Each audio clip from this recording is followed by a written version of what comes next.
Job chapter 1. Okay, Satan replied to the Lord, "Yes, but Job has good reason to fear God. You have always put a wall of protection around him and his home and his property.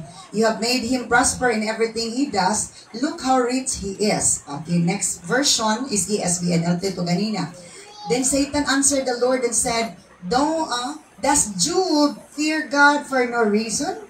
Have you not put a hedge around him and his house and all that he has? On every side, you have blessed the work of his hands, and his possessions have increased in the land." Mag-ampot na. Dalagon kas, may katapusan, Lord. Salamat kayo sa kagayungan that we can freely hear your message to feed our soul and spirit, and to let you be honored in our lives through listening you and, hallelujah, hearing your message, oh God, so that, Lord, we can be recharged, we can be strengthened, we can be empowered, and we can learn lessons that we could able to apply them in the right time, hallelujah, of your testing in life, Lord God, sa among kinabuhi, Ginoong Diyos. Salamat, Lord, salamat sa tanan, and mong Diyos magandagayday, sa mga lagad ng mga dalas pulong, Lord, sa ngalan ni Kristo, sa mong Ginoong luwas.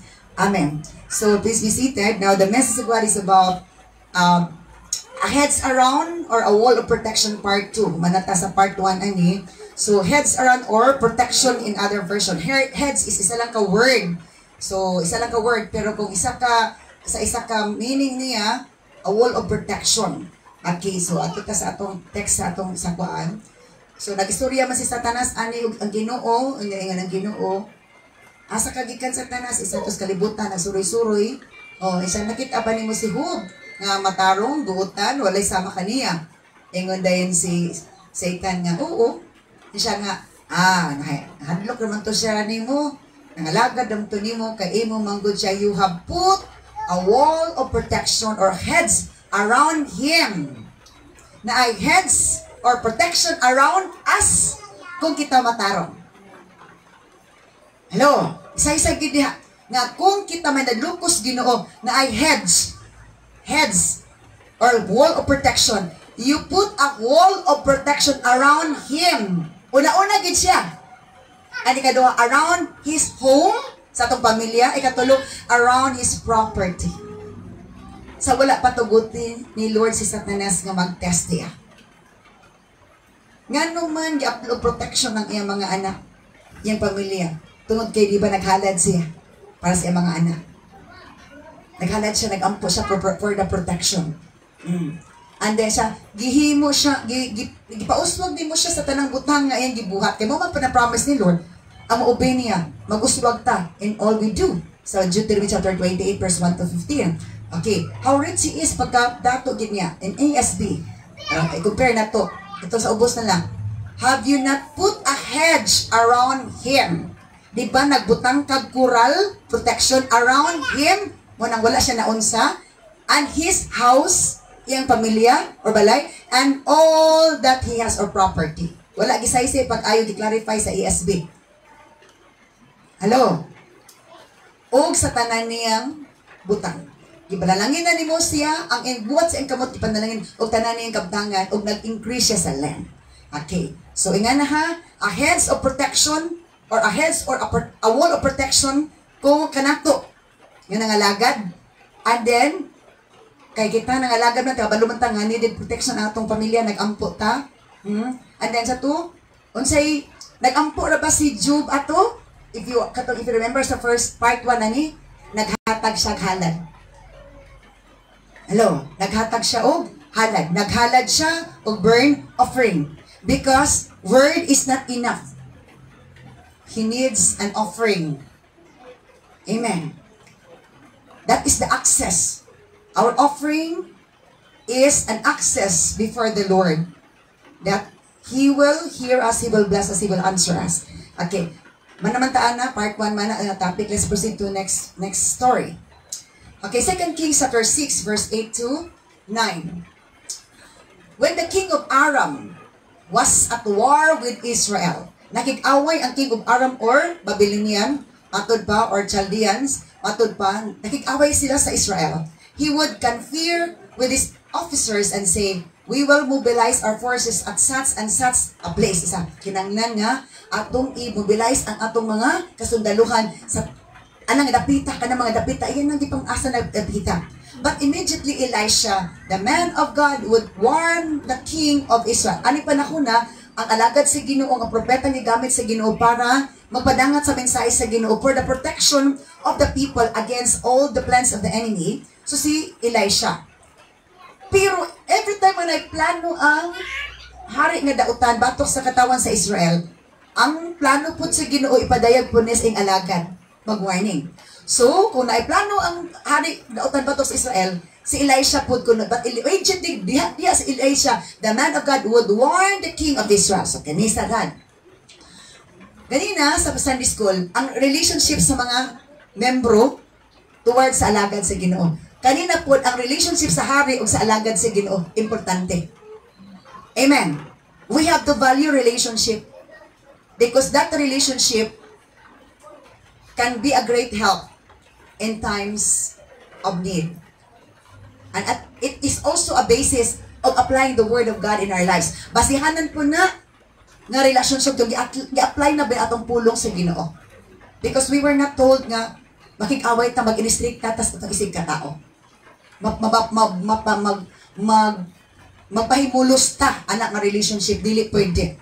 They are not commanded by God nga, pahimulos na natong relationship. Oh, okay.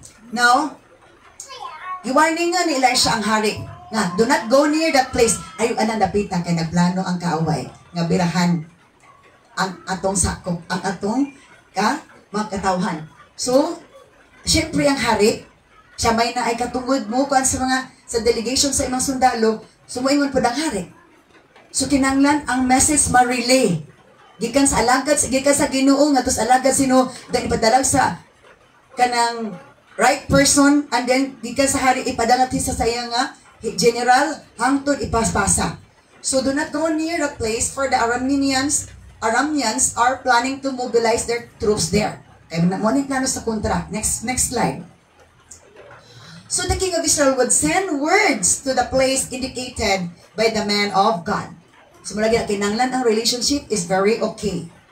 Updated ta. Ang relationship is nindot. Para anytime di ta magtaha-taha. Amen. We have to build up the relationship, value the relationship, para in times of need, we are not hesitant for our concern to be raised. Okay, so, ingon po ng hari, sa imang mga sakop nga, ayog adto dapita diha, kay ingon ang alagad sino, dili pwede, kay nag-warning si Lord. Time and again, Elisha warned the king, pero nigig warn, gapabsidaan si Elisha sa king, so that he would be on the alert there. So, kinanglan ang communication, ang relationship, active. Hello? For the sake of everybody. Para sa ayuhan sa matag usa. The king of Aram became very upset over this. Nalagot na gid ang kunta kay ngano man ni nga wa sila nagsaksid, wala sila nagbalampuso sa plano nga kanang dito dapita. So he called his officers together and divided. Itong tawag sa meeting. Siya naon sa man ni. Which of you is a traitor? Sa kinsa may nagluib? Nganong naingani man nga nabaw-an man atong plano? Who has been informing the king of Israel of my pesa? Kinsa man nagsumbong sa hari sa Israel sa akong mga plano? Nakaduda na noon sa nga ay traitor or nagluib niya nga iyang mga katawhan. Next slide. It's not us, ingon sa mga mga officers. Dili man, wala man sa amo mahal nga hari. One of the officers replied, Elisha the prophet in Israel tells the king of Israel, even the words you speak in the privacy of your bedroom, tanawa ka na. Gipadayag nga ang hinungdan nga nung nabaw-an ang plano sa kaaway. Kay ang Dios dili man niya kaaway si Elisha, busa gipalikay sa kaaway ang katawan sa Israel. Niingon ang isa ka tao sa kontra si Elisha nga propeta. Mo'y nagsulti sa hari sa Israel. Aron nga matud pa magpasidaan. Busain siya, even the words you speak in the privacy of your bedroom. Sa mahal nga hari, bisan gani ang imong gisulti sa private sa imong bedroom, gipadayag si Ginoo. wala pa gani ipalikot na lipat-litok. Pwede sa una-una kasing-kasing. Mabalo na, makabalo na si Lord, ana, amen ba? Kaya nga na si Lord, taas yung signal. Kung dili na malubat ang iyang signal. Dili na mawala ang signal nga, chapi-chapi nga eh. Tunawag si Queenie atong kuhatsa. Bawod-bawod ba ni mong tingog, pastor? Ikaw rawa lagi ni signal. Una-una pong daot o ko cellphone. Dili, ay. Naaday, hinungdan. Okay, so, go and find out where he is, ingon ang hari. Sige, pangitaan na siya, kaya naglagot siya. Taking diba? So I can send troops to seize him. Isa, sige, pangitaan na si Elisha, kaya aron akong padadaan sa akong mga sakop, aron dakpod siya, arestuhon siya. And the report came back. Elisha, it is at Dothan. Dothan means wells, mga tabay. Dothan means wells, mga tabay. Ang mga place nga gitugtag ipabutang ni Lord na ana siya, meaning nga di ka kahutag tubig, di ka kahutag paglaom, di ka kahutag provision. Dili ka maugtas. Dili ka uhawon. Ay katagbawan. Amen. Lo, that is why even the places where God put us na asya message. Hello. Na siya purpose na tayong butang diha. So nabawaan nila na si Elisha na sa Dothan. Dothan means wells, daghang tabay, daghang supply sa tubig, dili ka wad-an, dili ka uhaw, dili ka maluyahan. This abundant supply because needed is so much important. Hallelujah. Gani ang power sa kuryente gikan sa tubig. Amen. Let's move on to next verse. So one night, the king of Aram sent a great army with many chariots and horses to surround the city. Naniguro ang hari. Nabawaan naman niya. So sa pasabutan niya, ang yawa, mangitag whereabouts na to. Asa tong dapita siya, kay atotong sundon, kay atotong bihagon, atotong birahan. Unang isa to, be strong in the Lord and the power of His might, Ephesians chapter 6, verse 10. Nga naman, na-interested party na to, nga magparty sila, kumadak panta. Amen ba? Naimudakop na to. Hello? The Hague is waiting. The believed prison is waiting. Hello? So, saan ito po? Yung din isa kagabi niniguro ng hari. Dito dahil sa Dothan, ha? Okay.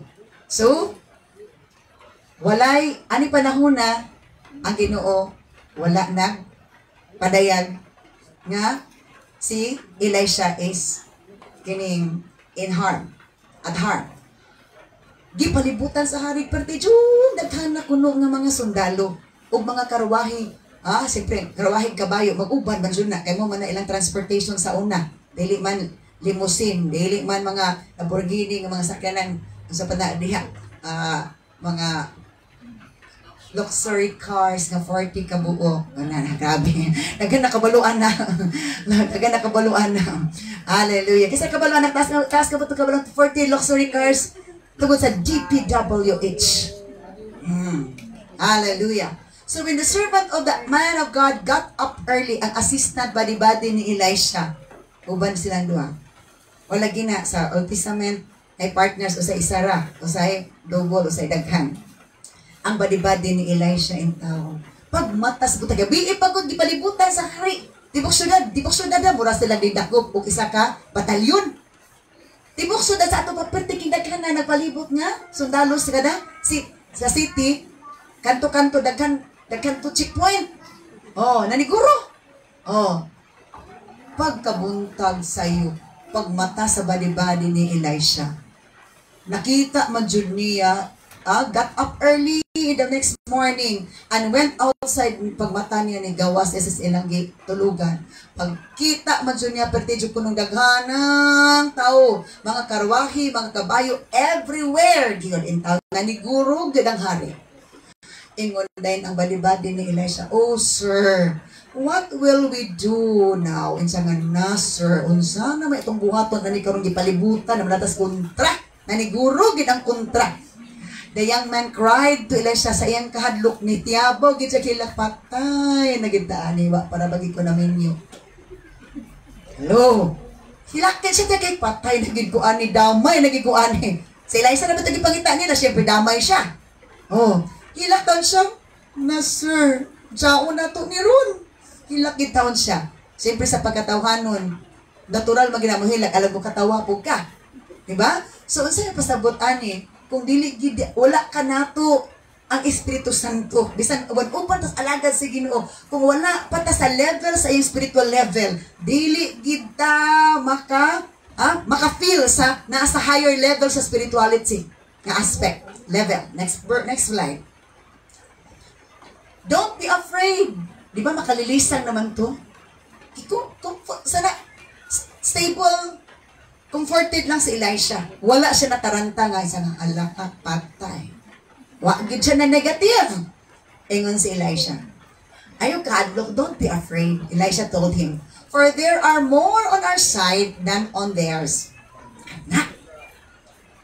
Na mga panahon nga gilibutan na tas kontra perting daghana, as in desidido na silang mo bunal, mo sana to, mo pasakit na to, mo pildi na to. Pero kung ang atong kalag espiritu stable des Ginoo, ligon des Ginoo, sa to be strong in the Lord and in the power of His might. Isulot din ang tanatong hinagiban.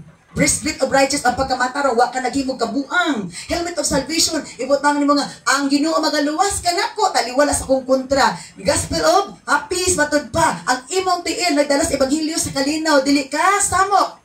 And the shield of faith taming sa pagtuo. Wala ka nagduwa-duwa. Ang Ginoong imong gibanan, dili ka niya biyaan. Amen. Mo nagapirmi na tay pulong sa Ginoo, di kay pulong man to sa kuan, number. Unsay number? Oh, kadumdum ko sa una sa high alay sa una, unbeliever pa ko. High alay man to sa una, masyo man to. High alay, masyo ba to 1980s to. Apil-apil po ko ng anggol-anggol, compute po ko ana. Oh. Hapit ko kadaog, wadyo ko kadaog. Hapit ra.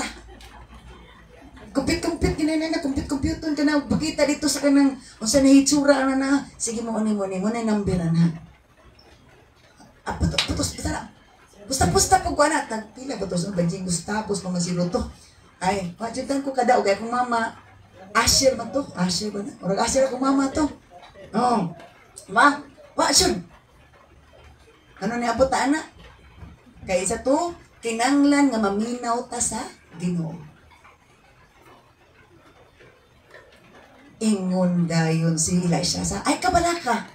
Kay kung daghan sila, ingon si Elisha, mas daghan ang naa sa atong panig. Ingan na ka-stable ang iyong pagtupagsalig. Manang gusto ni Lord nga, mutaas na atong level sa atong pagtupagsalig, ang pag-ilan atos Ginoo, aron kunay katalagman, dili ta mahimong talawan. Amen. Mapalit lang ganang kortina gamay nga walay hangin, pastilan. Nitabunas habol, balagi kaligos singot. In Jesus' name lagi, bro. Jesus name. Hallelujah. Diba? Nilabay lang ito nga. Kung sa ito nilabay dito. Kanapoy nilabay lagi po. Pastilan. Diba? Libo-libo na. Tibok syudad good. Maayog sityo. Tibok syudad. Pila na kabugdi na ingon nga 100 ra ka kuan, that's thousands. Sa ay kabalak ka kung daghan sila, daghan ang atong kauban. Then Elisha prayed. Wala sa to. Isa tayo nagiban, praying in the spirit at all times. Magampo ka sa espiritu sa kanang panahon, di kay magreklamo ka mataranta ka sa tanang panahon nga ala ka Lord unsa una. Imbes ka masigig kag reklamo, magampo sa Ginoo. Ito mga mat, ako kinuupugan ako. Dili ba na makatabang mataranta ka? Pag-ampo! Hello? Ingon din si Elisha. Nag-ampo si Elijah. Kayang tao taas ng spiritual level. May nampoon. Kung dili magduka, mag-ampo. Dili na ayun mag-ampo. Ganado mo ampo. Amen? Hello? Okay, dili na ayun. Basta sina lang mag-ampo. Kaya kung anak nakaganahan, mag-ampo kung daghan mo. Nga, pagkapait, dili baya tanang panahon, kauban mo ang imong mga kauban. Amen. Lisod ka ayo madasig kung ka kung daghan. Ina kung magluyak ka kung ikaw ra isa na ay dili pa na panahon nga imong kauban na mga tawhana kay naa po na si mga concern. Na kaisa nga ako na lang to isa sa don prayer. Oh? Wala pa dahil nga kung ampo. Hello, nga naman. Wala man ako kadasig sa tao. Naaman sa Ginoo. Amen. Di ka ganahan na kitagdaghan. Kaya nga naman, gusto ka makita nga, kasig pa ka? Lahi bitong kasig, lahi bitong ligon ha. Hindi nga naman gani ko tag-as naman kong pangapos. Ano nga, di man ko ingana sa una. Katag-as ba ni? Balik-balik na ganas na kumain. Ay, pangapos na ka, daghan hibaw. So, ingon si Elisha, Lord, abrihi. Kaya nga na, wala man makikita yung body-body o siya nakita ni Elisha. Wala man na-feel sa body-body ni Elisha. Ang na-feel ni Elisha nga, ay, kadlok. Kaya mga panahon tugutan ni Lord nga palibutan na tagkaaway. Para masinati na to. Nga aslong ang ginodit na to kaaway. Di ta itugyan sa kamot sa mga kaaway. Amen. Siguro alang nga Ginoo nga imong galagaran. Ang manlalaban, imo pang higala, dili nimo kaaway. Mahimo lang natong kaaway si Lord kung disobey ta niya, di ta mapatuon niya. So ingon si kay aron dili ito mataranta to yung body-body, kaya nataranta na gilaka na. Basig nagurog na to. Di na ko kabalik ni mama. Di na ko matimblang kape. Hallelujah. Kaya nga pa nila, lamig si mama magtimplag kape. Diba? Hello? Lamig si mama magluto. Aron lang ganan si mama, aron di ka kaluto. May kimo, itik-itik istorya ba? Lamig ka maluto ma. Ay Lara, kaya aron di ka kaluto. Hello? Hallelujah. So, Lord, open his eyes and let him see. Ingon si Elisha, Lord, abri ang mata, ang makita sa ko nakita. The Lord opened the young man's eyes. And when he looked up, he saw that the hillside around Elisha was filled with horses and chariots of fire. Ang pag-ampo sa alagad si Ginoo, nga duol sa Ginoo, nga wala siya nagkalipay sa kadaghanan, nagkalipay siya sa pagsundod sa Ginoo, pag-follow sa Ginoo, pagpamalandong sa Ginoo, pagpa-tune up sa Ginoo, pagpa-empowered, pagpa-recharge sa Ginoo. Gitubag sa Ginoo. Ingan siya, Lord, abri ang mata. Karon dili siya mataranta. Amen. Ang iyang spiritual eyes, wala kita.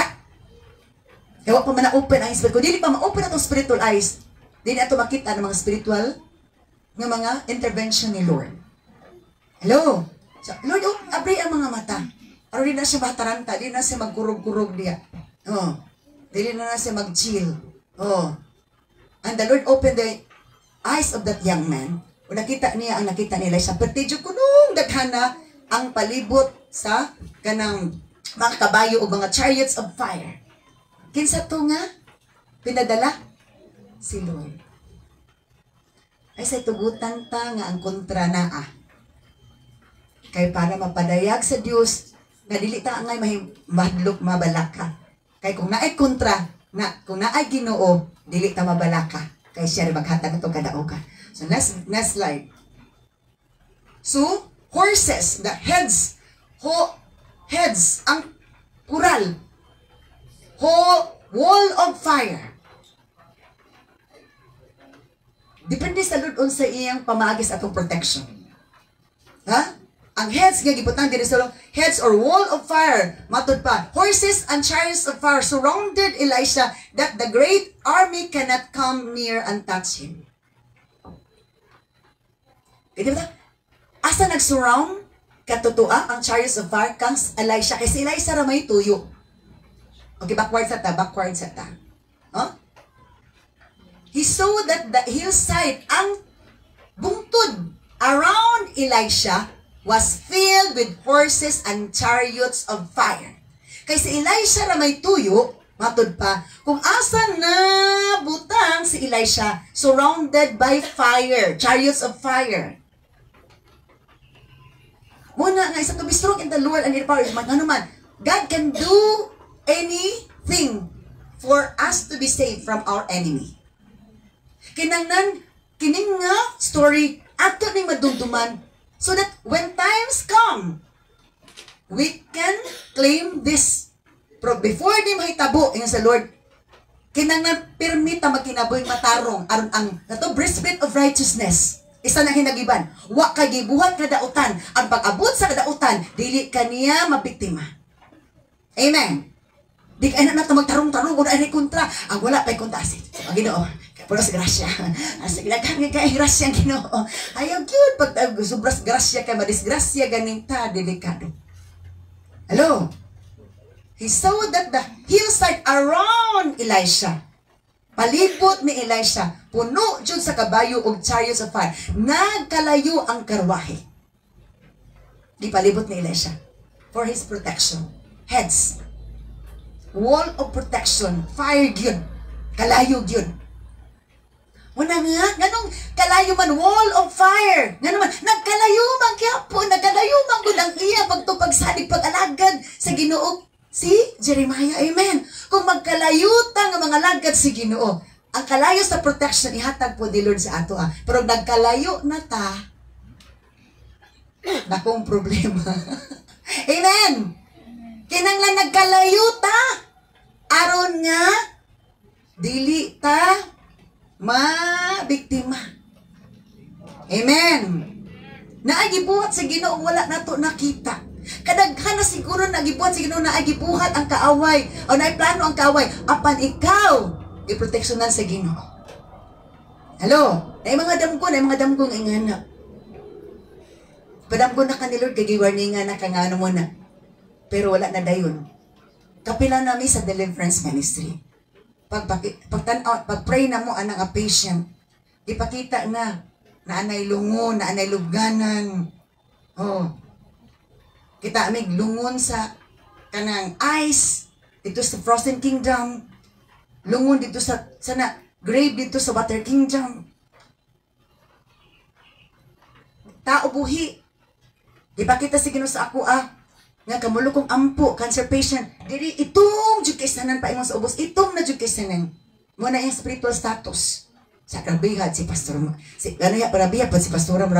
Weird magkagipanulti. Ikaw nga naraman na siya. If you know the Bible, sa Ezekiel chapter 37, katong ingon ni Lord kang Ezekiel. Ezekiel, nakita ni mo sa valley or sa walog. Isa, dried bones. Mga patay na nga, ugang nga bones. Tibuok yun, valley. Ingon si Ezekiel, ingon si Lord, Ezekiel, mabuhi pa ba sila?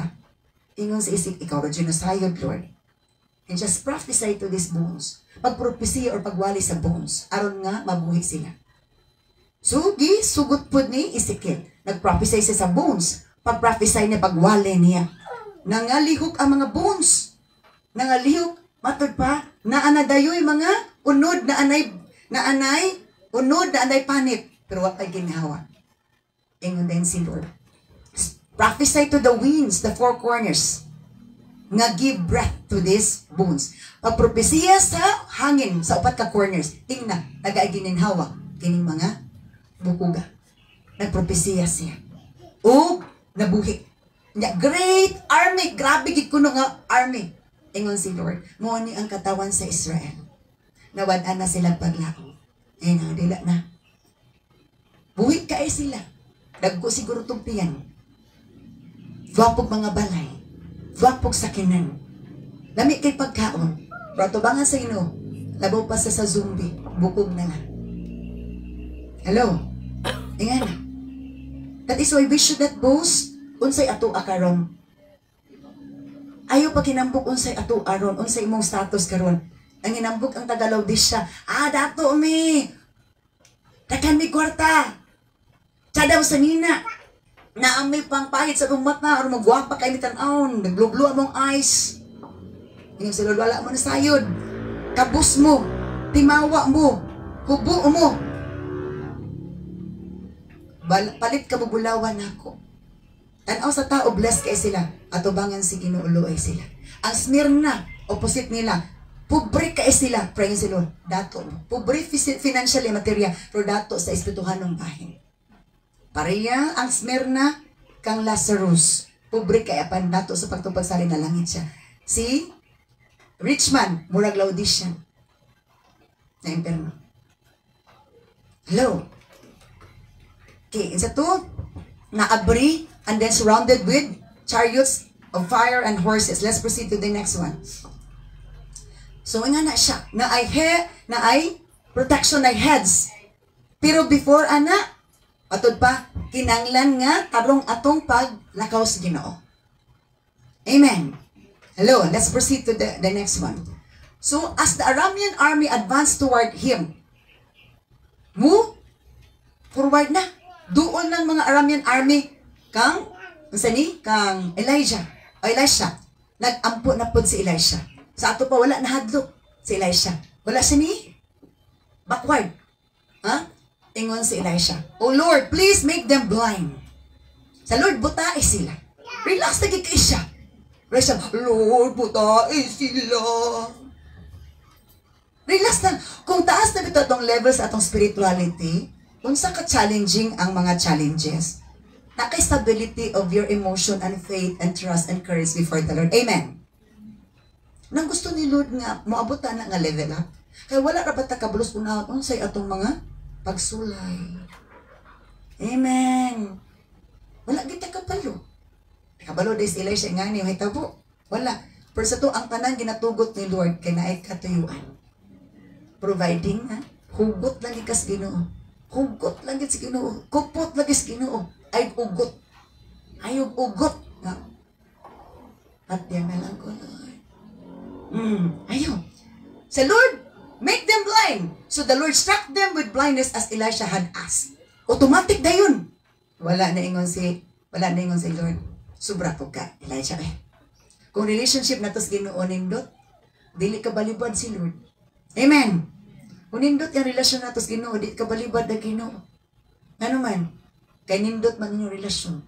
Then Elisha went out and told them, kay gibutaan naman sila tanan.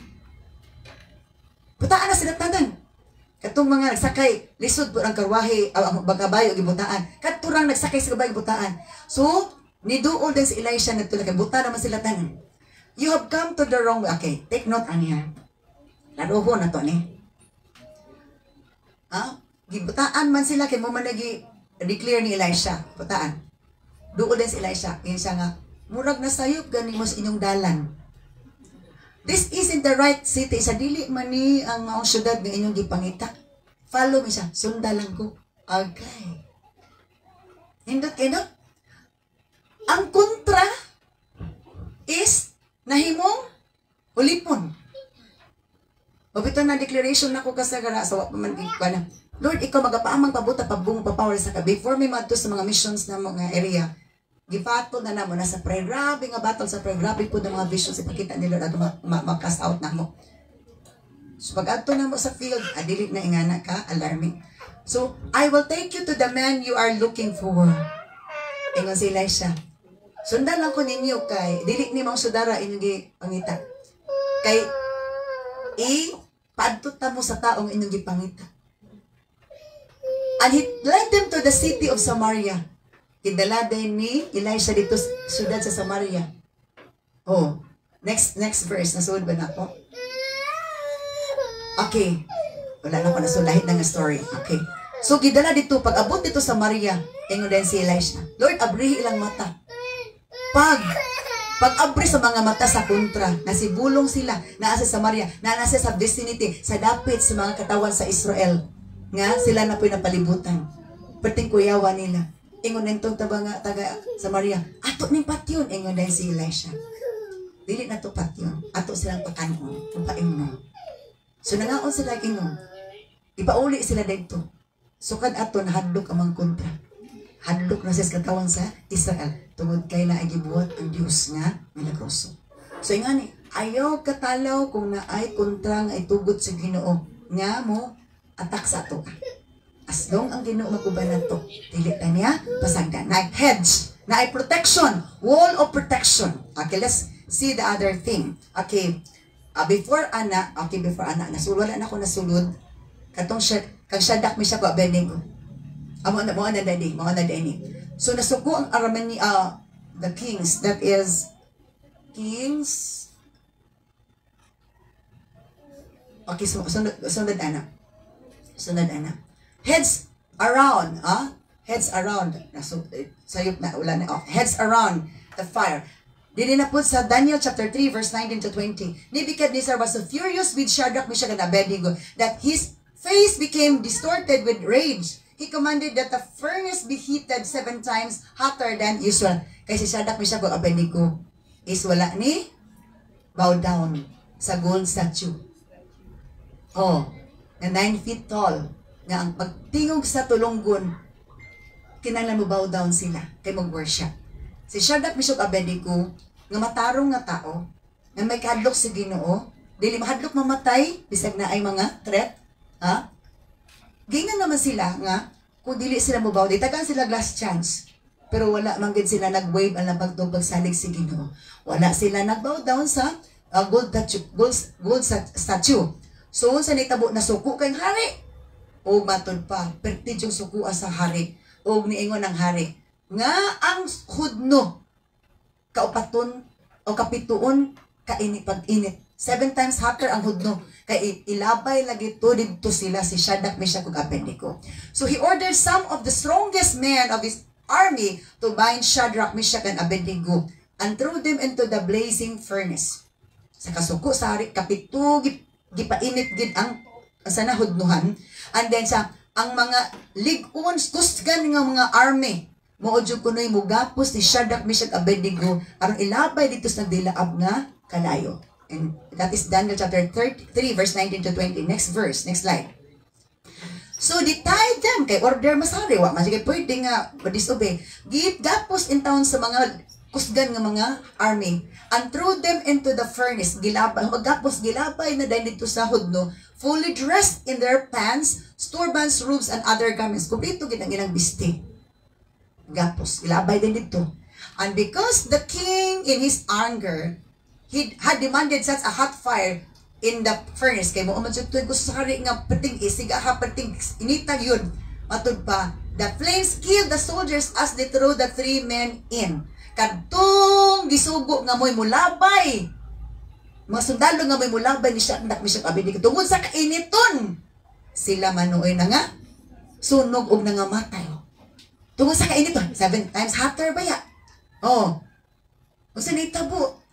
So Shadrach, as they throw the 3 men, the flames killed ang kalayo nakapatay. Mo inipatay na sunog atong soldado nga naggapos og nag-itsa nila Shadrach, Meshach. So Shadrach, Meshach, and Abednego securely tired.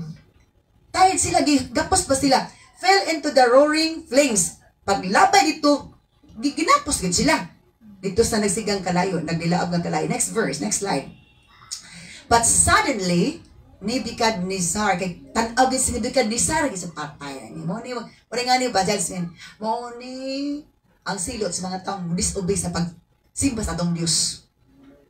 Kay because that will come in that this story may tabo sa umaabot nga ang yawa nga morule ipasimba ang tao sa Dios ni hinimo nga bulawan. Og ang dili mo simba mo yudbo na isilot. So say nagtabo nikalit og lukso si Nebuchadnezzar nga hari sa Babylonia. Pagkabalo niya nga niingon ni mga advisors, ingon sila, mahal hari. Diba? Tulo man tong atong gigapos nga gilapay sa kalayo. Ingon pud ang yes, your majesty. We certainly did. They replied, sa oo, maugit tulog itong among gilabay. Look, ni Nebuchadnezzar, I see 4 men. Si Nebuchadnezzar ginakita, 4 na kabuok ang naadid to sa kalayo. So even in around the fire, God can give us a heads protection. Muna nga, murag suddagan pagsulay, kinabuhi na ang imong kalaban. Kung sugot ba kang patyon or dili. Basta sa to, breastplate of righteousness, ang pagkamatarong imo lang barugan, ang matarong nga Dios, tarungon niya o protection ang iyang mga anak. Hello? Ingon si Nebuchadnezzar, ha? Upat naman ka tao nga, wala na gapos. naglakaw-lakaw sa kalayo nga wa na unsa. And the fourth looks like a God. Kay wa man kaila og Dios ni si Nebuchadnezzar. Siya isa bitaw itsura kay mura og usa ka Dios. Kaya ilang nailhan nga Dios kana ra makita. Naalaan nag usa ka Dios. Ang tinuod nga Dios naalaan niya Dios. Amen. Sakto man to. Mura ang ikaupat, mura gitsurag Dios. Mura gitsurag usa ka. Sakto siya. Pero ang isa pagsabot Dios nga pares ilang Dios. Alo, so say natabo. Napabisumpay ana. Wala na.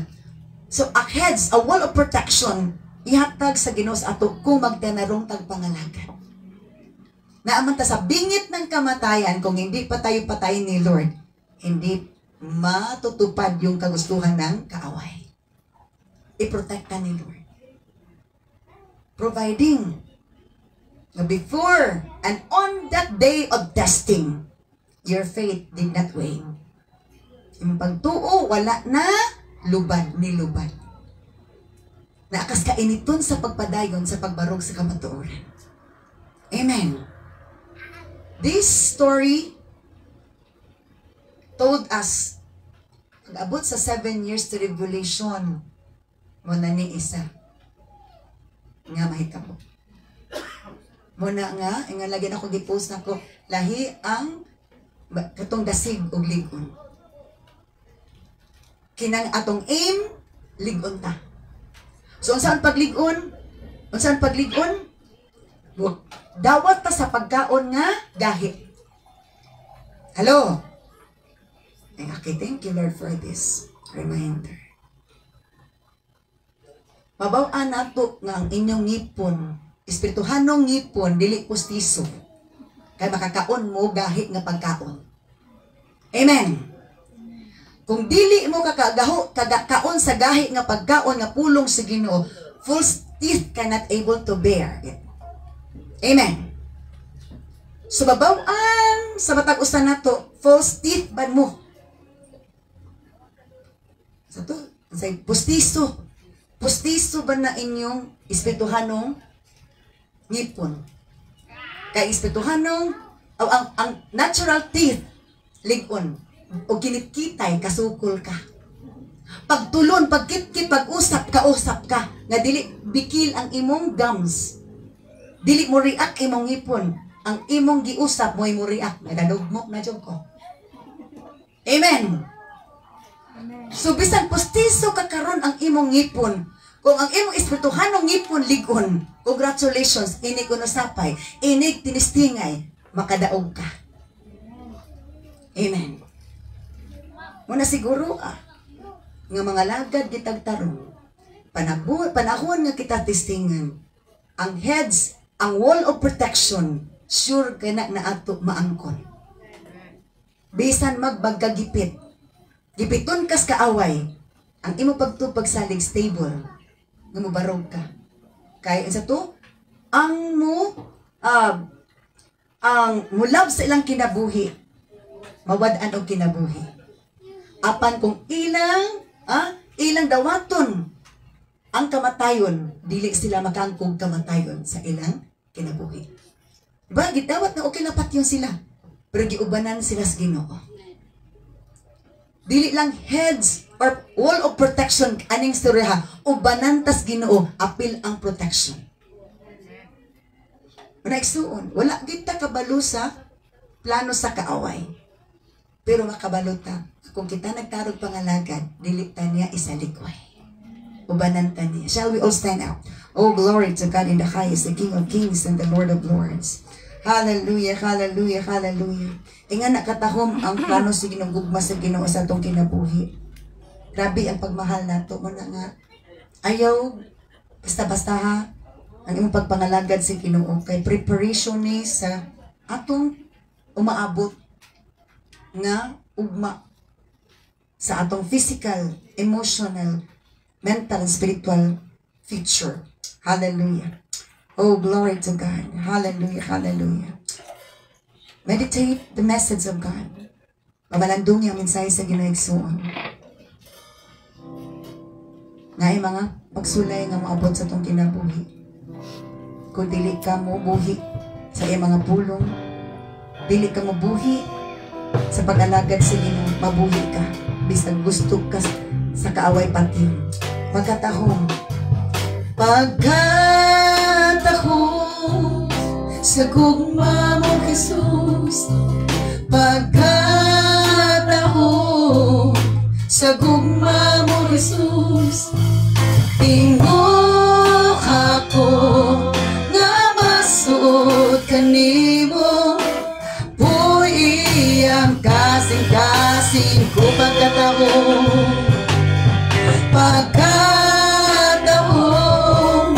sa gugma mo Jesus, pagkatahong sa gugma mo Jesus, tingog ako nga masuot kanimo, buhi ang kasing-kasing ko. May gahom sa ngalan mo, may gahom sa ngalan mo, may gahom sa ngalan mo, may gahom sa ngalan mo, Ginoo. May gahom sa ngalan mo, may gahom sa ngalan mo, may gahom sa ngalan mo, Ginoo. Pagkatahong sa gugma mo Jesus, pagkatahong sa gugma mo Jesus, tingog ako nga masuot kanimo, buhi ang kasing-kasing ko, buhi ang kasing-kasing ko, buhi ang kasing-kasing ko. Salamat o Diyos sa imong mga pulong nga nagpainumdum ka namo, nga naay kaaway, nga interesado, nga mupildi, mupatay kanamo. Apan Lord, kung kami nagapangalagad kanimo, nagasalig kanimo, nagatuaw kanimo, dili kami maunsa sa kaaway. Kay ikaw nagaprotect, na ay wall of protection, na ay heads around us, around sa nangalagad, around sa pamilya sa nangalagad, nga paghatag o pagtagad sa protection, nagaampo. Protection usab sa among panginabuhi. Di lang kinabuhi o panginabuhi ang among madawdaw kung kami udot-dot ka kanimo, Lord. Dili kadot-dot ang kaaway, kay ikaw ang among protector. There's a wall of fire, wall of protection, wall of your glory and power and might is upon us, Lord. Salamat, Lord. Silwi katib sa mong pulong, sa mga miling at dugo, Lord. Na dili na mo itong malimtan, amo itong mabarugan, amo itong i-aplikar sa kinabuhi sa ngalan ni Jesus na magiging manluluwas.